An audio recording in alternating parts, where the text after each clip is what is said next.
Nous corrigeons l'exercice 126, page 69. Avant de rentrer dans l'exercice, un petit mot. Là, on est dans un exercice classé en type bac. J'attire votre attention sur le fait que c'est le bac STI2D. Donc, c'est un bac techno. Par conséquent, le niveau est un peu moins exigeant, même moins exigeant complètement, que ce que on vous demandera au bac en spé maths. Je ne relis pas l'énoncé, je pars du principe que vous l'avez relu, donc si ce n'est pas fait et que vous avez besoin de vous remettre dans l'exercice, faites-le maintenant, appuyez sur pause. Je fais simplement un commentaire sur cette unité, donc ça se lit kilowattheure. Qu'est-ce qu'un kilowattheure? Imaginez que vous ayez une ampoule qui fasse 100 watts. Hein, vous savez, sur les culots d'ampoule, il y a la puissance de l'ampoule qui est écrite. Eh bien, vous laissez fonctionner cette ampoule de 100 watts pendant 1 heure. À la fin, l'énergie qu'elle aura consommée, ce sera 100 watts heure. Ok? Donc maintenant, imaginez que ces ampoules, vous en avez 10. L'énergie qui va être consommée, ça va être 10 fois 100, 1000 watts par heure. Et 1000 watts, c'est 1 kWh. Donc 1 kWh, c'est l'énergie de quoi? C'est l'énergie de 10 ampoules de 100 watts pendant 1 heure. Okay? Et là, on vous parle de 95 kWh. Ça veut dire que on fait fonctionner avec ce panneau solaire pendant 95 heures 10 ampoules qui consomment 100 watts. Et 95 heures, c'est pas beaucoup, c'est 4 jours. Donc, ça ne dégage pas une énergie très puissante parce que toute l'énergie que le panneau solaire produit pendant 1 an, si vous stockiez toute cette énergie, vous pourriez seulement faire fonctionner 10 ampoules de 100 watts pendant 95 heures, donc pendant 4 jours. Voilà. Donc 100 watts, c'est pas, c'est quand même une puissance d'ampoule assez forte. Hein. En général, une ampoule, c'est 30, 50 ou 60 watts, quelque chose comme ça. Mais voilà, c'est pour vous donner une idée des choses. Sur la question de perte de rendement de 3%, on le détaillera quand on rentrera dans les questions. Ok. On note UN, la quantité d'énergie produite par l'installation durant l'année 2014 plus N. Petit a, déterminer la quantité d'énergie produite par l'installation des panneaux en 2014. Bon, bah ça, c'est pas compliqué. En 2014, l'énergie, elle est de 95 kWh. Comment je le sais? Bah, je l'ai trouvé dans l'énoncé, cette information. Et ça, c'est l'énergie d'un mètre carré. Et comme on en a 20, on va multiplier ça par 20. Donc ce genre de calcul, il faut les faire de tête, il faut vous entraîner pour gagner un calcul mental. 95 fois 2, ça fait 2 fois 9, 2 fois 90, 180, plus 5, 190. Et comme c'est multiplié par 20, donc il y a un 0 en plus. Donc 1900 kWh sont produits la première année. Petit b, non. Donc ça c'est en 2014, pardon. En 2015, on nous dit qu'on a une perte de rendement de 3% par an. Donc, je vais reprendre ce qui a été consommé en 2015. On va peut-être utiliser les notations de l'énoncé. Donc, pour rester cohérent avec l'énoncé, je vais écrire U 2014. Et ici, je vais écrire U 2015. Donc, U 2015, eh bien, c'est U 2014. OK. Et il y a une perte de 3%. Donc, pour calculer une perte de 3%, on fait ça, notre quantité, fois 1. Pourquoi fois 1? Parce qu'on prend 100% de la quantité, moins la même quantité, fois 3%. Et donc, si je prends bien ma quantité, je lui retire 3%. Et si je factorise, ça me fait U 2014 multiplié par 100% moins 3%. Et ça me fait U 2014 multiplié par 97%. Et ça fait donc 1900 fois 97% égale, donc là on peut sortir la calculatrice, 1843 kWh. Voilà, et donc nous avons répondu aux questions, j'encadre les résultats. Petit b. Vérifiez que pour tout nombre entier naturel n, u de n plus 1 est égal à 0,97 un. Bon, on va simplement refaire ce qu'on a fait là, mais en généralisant, hein. Donc, comme on vient de l'expliquer, je le fais un peu plus vite. Donc, petit b, u de n plus 1 est égal à u de n fois 100%, moins u de n fois 3%. Et donc, ça, c'est égal à u de n fois 97%,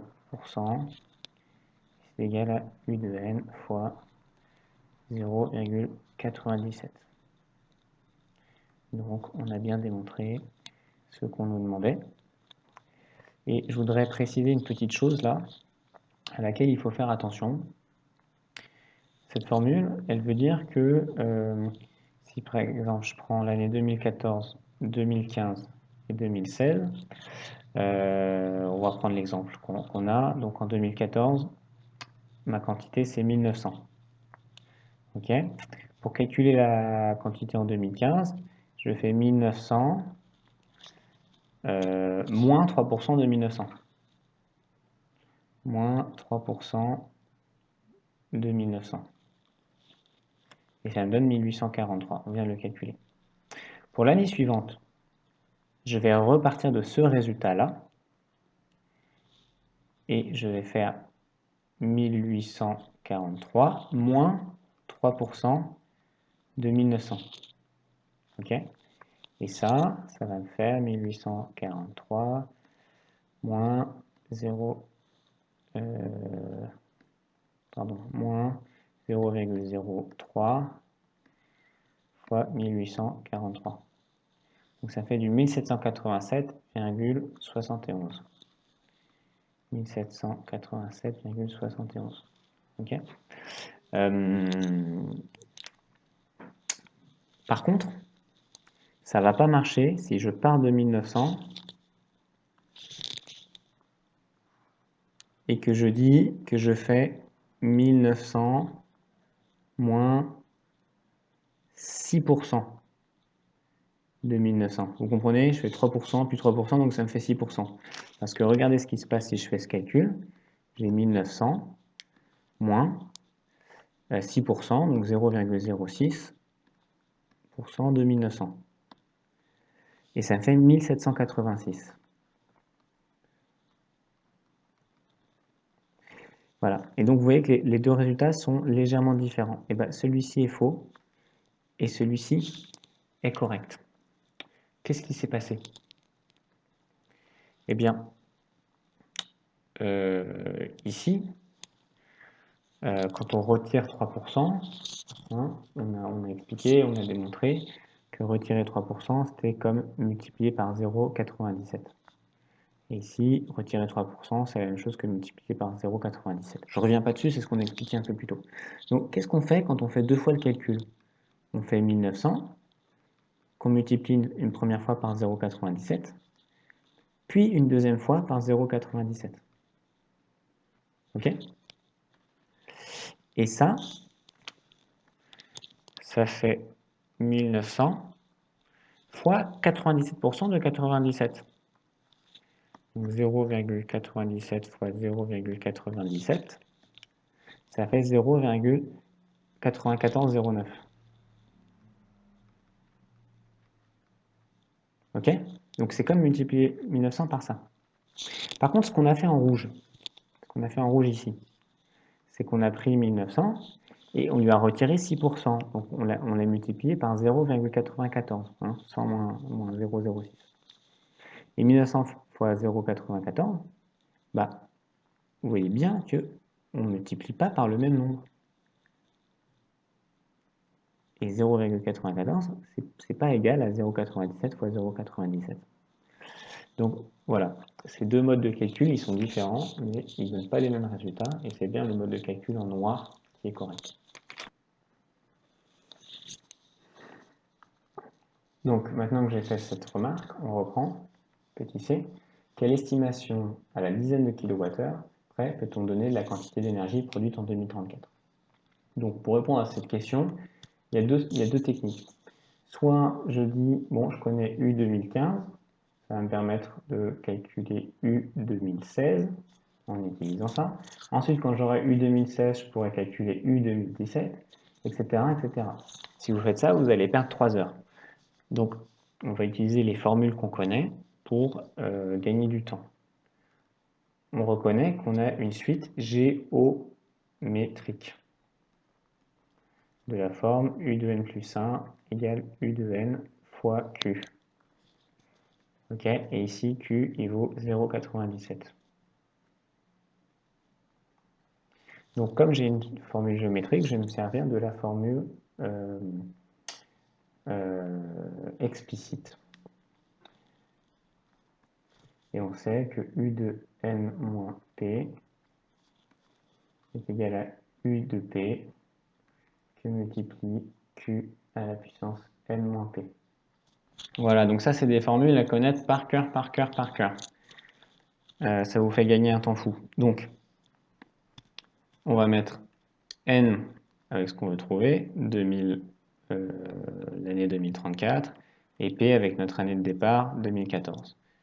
Donc, pardon, j'ai fait une erreur là. C'est U de n tout court, hein, pas U de n moins p.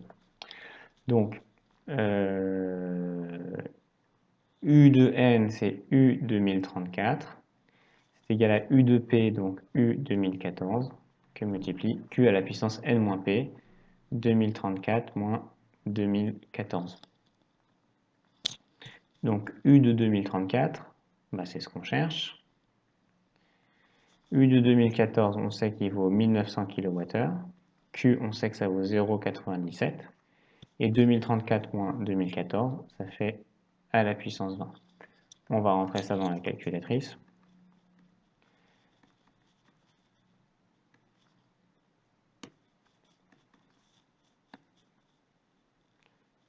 OK. Ça nous fait du 1033 et des poussières, kilowattheures, et on veut arrondir à la dizaine de kilowattheures.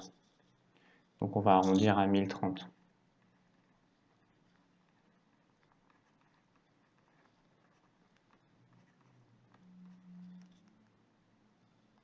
1030 kWh. Question D. À partir de quelle année l'installation aura-t-elle perdu plus de la moitié de son rendement? Donc, pour faire ça, on n'a pas de formule magique. On va devoir calculer comme des bourrins, année après année, la valeur de UN. Donc moi, je vais le faire avec un tableur. Mais ce que je fais avec le tableur, vous pouvez tout à fait le faire sur votre calculatrice.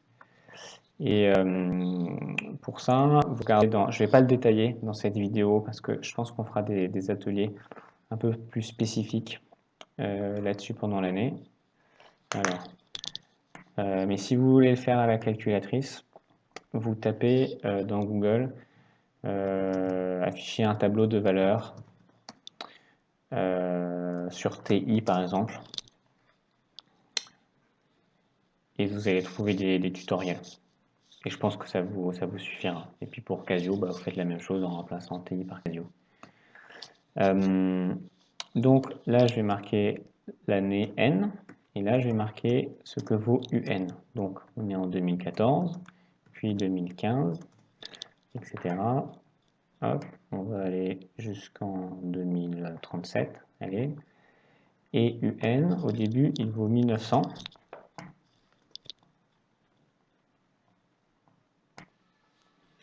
Et puis l'année suivante, il perd 3% de rendement. Donc je prends la case précédente et je multiplie par 0,97. Et quand je double-clique là-dessus, il va tous me les calculer. Et donc, on veut la moitié du rendement. Donc, la moitié de 1900, c'est 800. On veut trouver l'endroit où ça passe sous 800. Donc là, on n'y est pas encore. Vous voyez, on est encore à 942. Alors, on va continuer.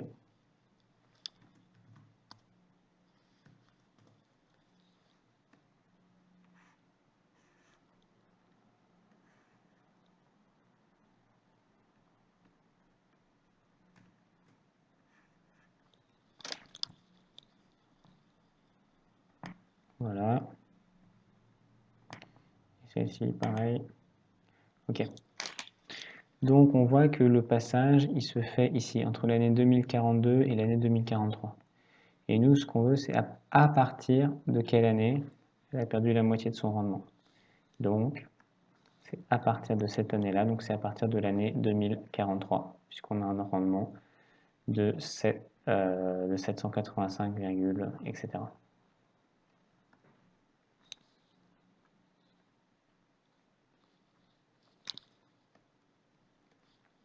Donc, à partir de l'année 2043. Bon, il n'y a pas besoin de justifier plus, hein, parce que c'est juste de l'utilisation de calculatrice.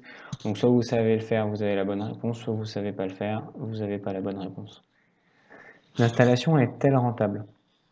Alors, on nous dit qu'elle est rentable.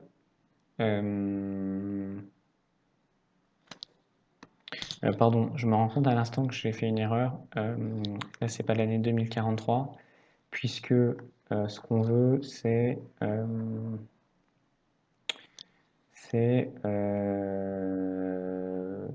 moitié de 1900. Et la moitié de 1900, c'est 850. Donc 850, on passe dessous à partir de 2037. Puisqu'on passe à 942, là on est au-dessus de 950 et là on est en dessous de 950. Donc la réponse c'est 2037. On reprend la dernière question, l'installation est-elle rentable? Donc, pour qu'elle soit rentable, il faut que la quantité totale d'énergie produite depuis le début de l'installation soit plus de 20 000 kWh. Donc, combien de temps on a? On a 25 ans. La durée de vie garantie est 25 ans. Donc, il faut qu'au bout de 25 ans, on ait produit au moins 20 000 kWh. Alors, combien est-ce qu'on a produit au bout de 25 ans? Combien a-t-on produit d'énergie au bout de 25 ans? J'écris en style télégraphique. Hein. La première année, on a produit 1900. La deuxième année, on a produit 1900 fois 0,97. La troisième année, on a produit 1900 fois 0,97 fois 0,97, etc.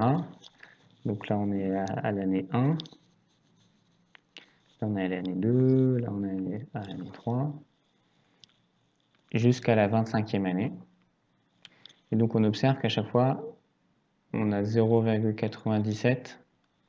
Là, à la troisième année, on l'a 2 fois. À la deuxième année, on l'a 1 fois. À la première année, on l'a 0 fois. Donc, à la 25e année, on l'aura 24 fois. Donc, on a 1900 fois 0,97 fois 0,97, etc. 24 fois, à la puissance 24. Puis là, je vais remplacer ça par des puissances.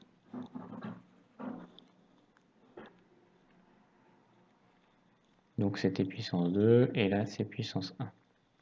Et puis, je peux même dire que ici, c'est 0,97 fois à la puissance 0, puisque 0,97 à la puissance 0, c'est fois 1. Et puis non, par rapport à la formule qu'on a apprise, j'ai même pas besoin de le dire.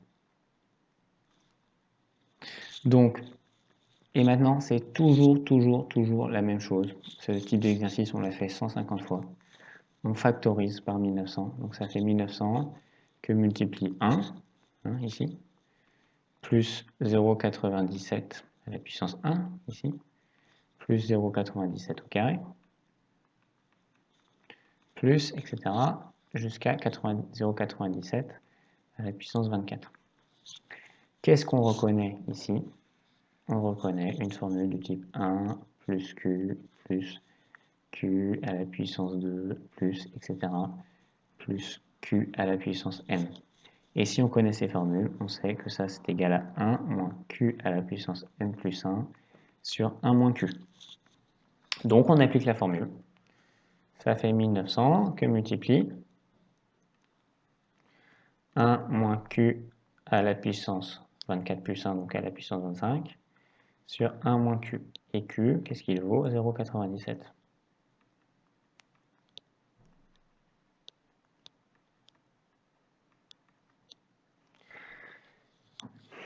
Et si je mets tout ça dans ma calculatrice, je vais simplifier un peu le calcul parce que moi, comme j'ai une petite calculatrice sur l'ordinateur, je vais dire que ça c'est 1 moins 0,97 à la puissance 25. Et 1 moins 0,97, c'est 0,03. On y va. 1900 fois 1 moins 0,97 à la puissance 25. Le tout divisé par 0,03.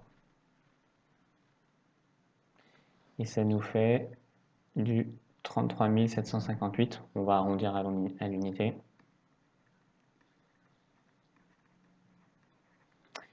Kilowattheure.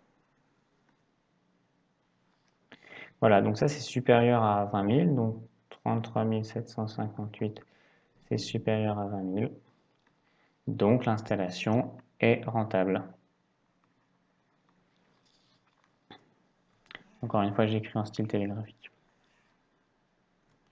Voilà, alors ce type de factorisation, là, on l'a refait, refait, vous l'avez en contrôle, vous l'avez en DST. Donc, c'est vraiment classique, il faut savoir le refaire. Si vous n'êtes pas arrivé à le faire, eh bien, refaites une ou deux fois cet exercice. Essayez de bien comprendre quelles sont les étapes, c'est toujours les mêmes. Et nous avons fini de corriger cet exercice.